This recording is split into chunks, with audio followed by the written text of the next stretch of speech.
Assalamualaikum, sahabat semua. Selamat datang di Santremole Channel. Di sini, kita akan menyelami kisah penuh hikmah dari kehidupan nyata, yang penuh pelajaran dan inspirasi untuk kehidupan kita. Semoga kita semuanya diberikan kesehatan dan rejeki yang berkah. Amin. Tapi sebelum kita mulai, jangan lupa untuk like, subscribe, dan nyalakan lonceng notifikasinya, supaya kalian tidak ketinggalan cerita menarik lainnya. Yuk, kita mulai perjalanan ini bersama. Malam itu kota tampak lengang. Hanya sesekali terdengar deruk knalpot motor yang memecah keheningan. Di sudut terminal tua yang mulai sepi, lampu-lampu jalan berkedip lemah seperti menahan kantuk. Sebuah warung kopi tua, yang biasa jadi tempat ngumpul sopir dan preman sekitar, masih menyala terang. Asap rokok dan suara gelak tawa beberapa pria berjaket kulit mengisi udara malam yang lembab. Seorang pria bertubuh kekar duduk di bangku paling pojok. Ia mengenakan jaket lusuh, celana jeans pudar, dan topi hitam yang menutupi sebagian wajahnya. Wajahnya dingin, tak banyak bicara. Tangannya memegang cangkir kopi yang sudah setengah dingin. Sorot matanya tajam, namun ia lebih banyak mengamati ketimbang bersuara. Ia seperti bukan bagian dari keributan di sekitarnya. Dari kejauhan, suara sirene motor patroli mulai terdengar. Dua orang polisi berseragam lengkap berhenti di depan warung itu. Salah satunya, Bribka Rino, dikenal cukup keras dan temperamental. Ia turun dari motornya dengan gaya arogan, tangan di pinggang, matanya menyapu seluruh isi warung. Ini tempat apa? Sarang preman? Hardiknya lantang sambil melangkah masuk. Beberapa pria di dalam mulai terdiam. Mereka tahu siapa Rino.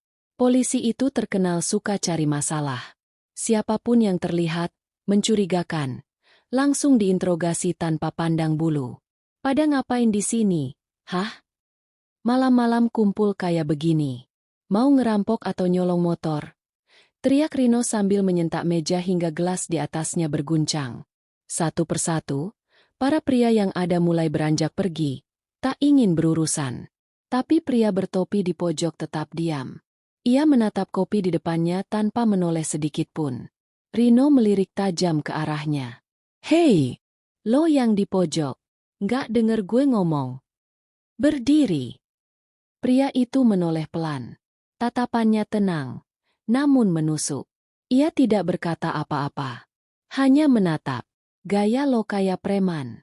Jangan sok keren lo. KTP mana?" Rino melangkah cepat ke arahnya, menarik kerah jaket pria itu. Pria itu tetap tak berkata. Ia hanya mengangkat tangannya perlahan, melepaskan tangan Rino dari kerah jaketnya dengan sangat tenang.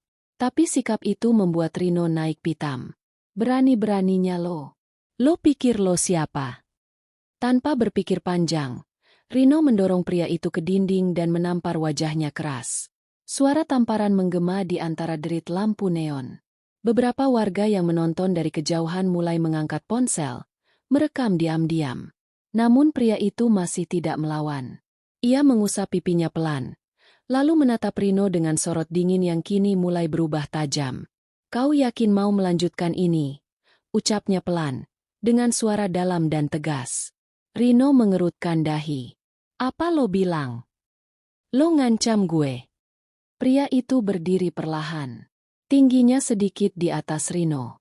Ia berdiri tegak, tidak seperti preman biasa yang ketakutan.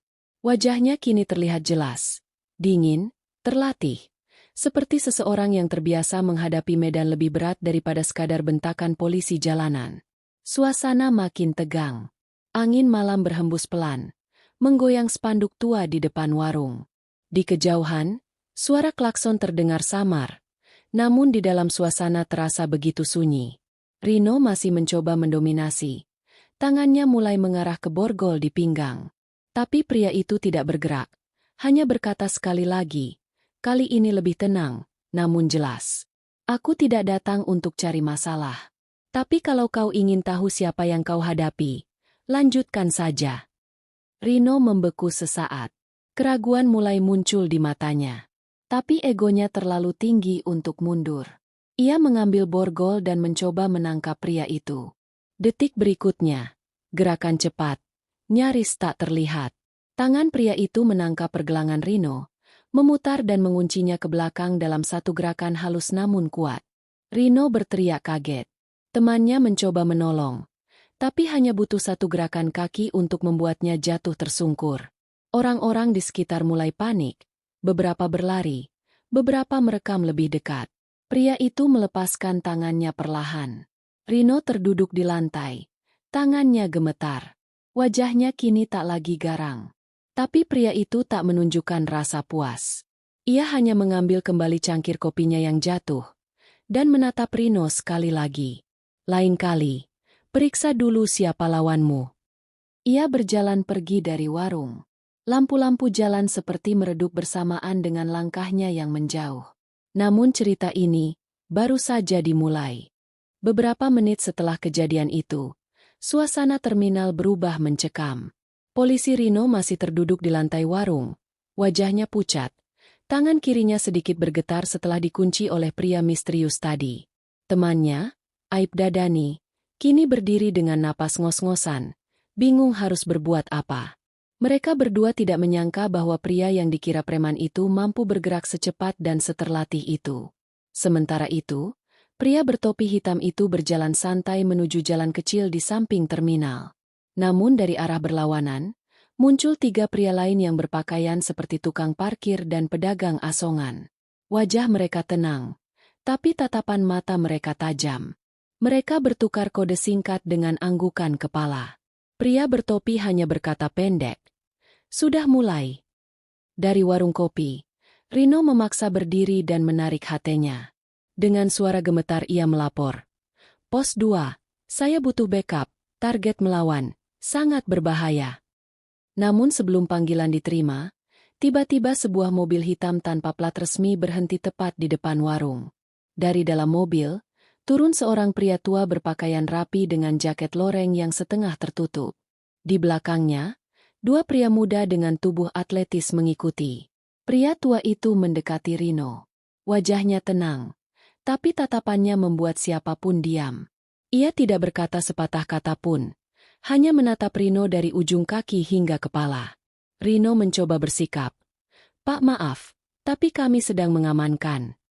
"Diam," potong pria itu. Suara pria tua itu seperti komando.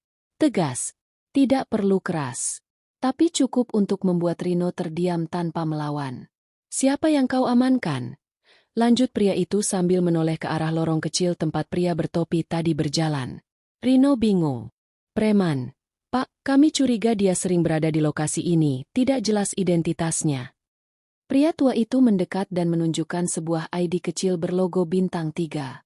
Di bawah logo itu tertulis, "Letkol Infantri Arya Nugraha, Komandan Operasi Khusus TNI." Jantung Rino seperti berhenti berdetak. Ia mundur selangkah. Aibda Dhani ternganga di tempat. "Yang kau sebut preman," ucap Letkol Arya dengan nada tajam, "adalah anggota saya. Ia sedang menjalankan operasi rahasia. Nama panggilan, Sancha. Anggota Kopassus aktif. Menyamar selama 3 bulan untuk menyusup ke jaringan narkoba lintas provinsi." Letkol Arya mendekat lebih jauh. Hampir wajahnya hanya sejengkal dari wajah Rino. "Dan kau dengan bodohnya menamparnya di depan umum." Rino tak sanggup berkata-kata. Mulutnya terbuka. Tapi tak satu pun suara keluar. Tak lama kemudian, pria bertopi, yang tadi dipanggil Sancha, kembali. Tapi kini ia melepas topinya, memperlihatkan rambut cepak khas militer dan tatapan mata tajam. Ia melangkah dengan tegap, memberi hormat singkat pada Letkol Arya. "Operasi aman, Komandan. Target utama telah teridentifikasi. Lokasi siap diamankan." Letkol Arya mengangguk. "Bagus. Tapi sebelum itu, ada yang perlu dibereskan." Ia menoleh ke arah Rino dan Dhani. "Kami menghormati institusi kalian. Tapi malam ini, salah satu dari kalian sudah melewati batas. Menyerang tanpa prosedur. Menghina tugas negara." Sancha mendekat, menatap lurus ke Rino. Tapi bukan dengan kemarahan, melainkan dengan sorot kecewa yang dalam. "Kalau bukan karena saya sedang menyamar, Wajahmu sudah saya laporkan secara resmi ke atasanmu. Tapi saya tahu, viralnya kejadian ini akan lebih keras dari surat dinas. Letkol Arya memandang orang-orang yang mulai berkumpul. Beberapa masih merekam.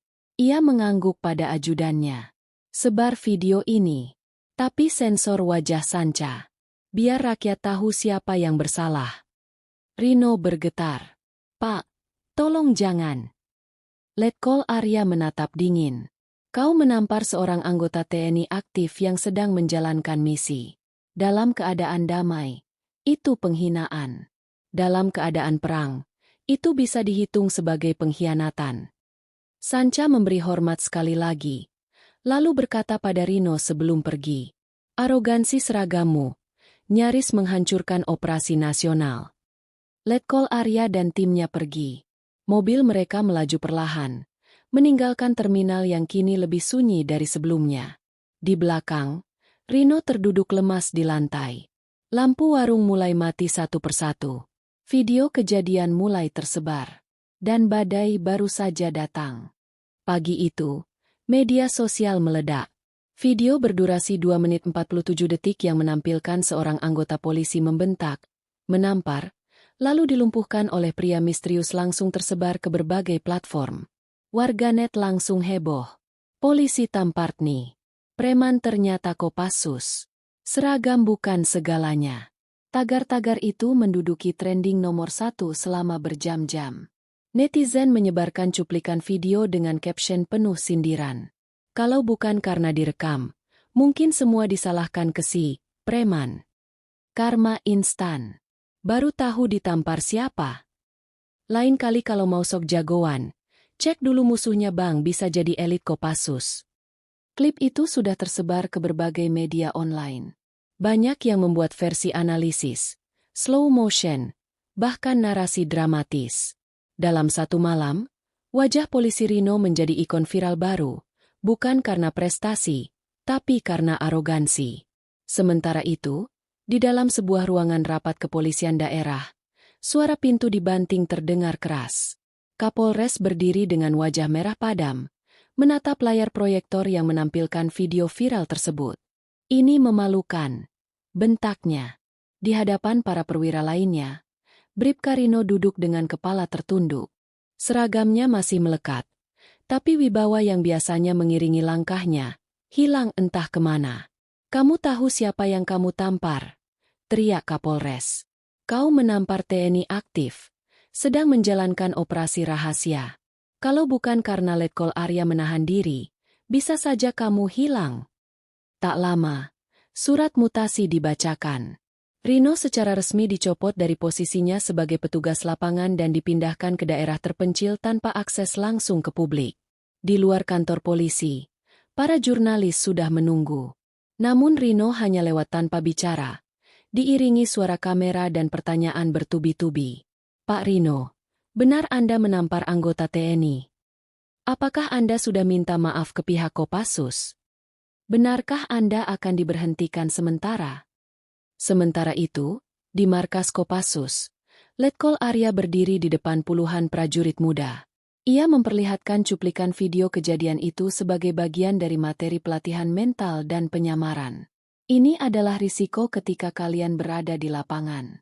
Tak semua akan mengenali kalian sebagai bagian dari kami. Tapi kalian tahu tugas kalian. Dan kalian tahu siapa kalian. Pria yang dikenal sebagai Sancha berdiri di belakang. Wajahnya tetap tenang. Tidak sedikit pun membanggakan apa yang terjadi. Usai pengarahan, Letkol Arya mendekatinya. Operasi selesai. Jaringan narkoba berhasil dilacak lewat warung itu. Tugasmu selesai. Tapi ada satu hal terakhir. Ia menyerahkan ponsel yang menunjukkan komentar netizen. Sancha membaca beberapa. Respect buat si preman. Tenang, tak banyak gaya, tapi mematikan. Baru tahu ternyata, diam, bisa bikin gemetar satu institusi. Yang diam belum tentu takut.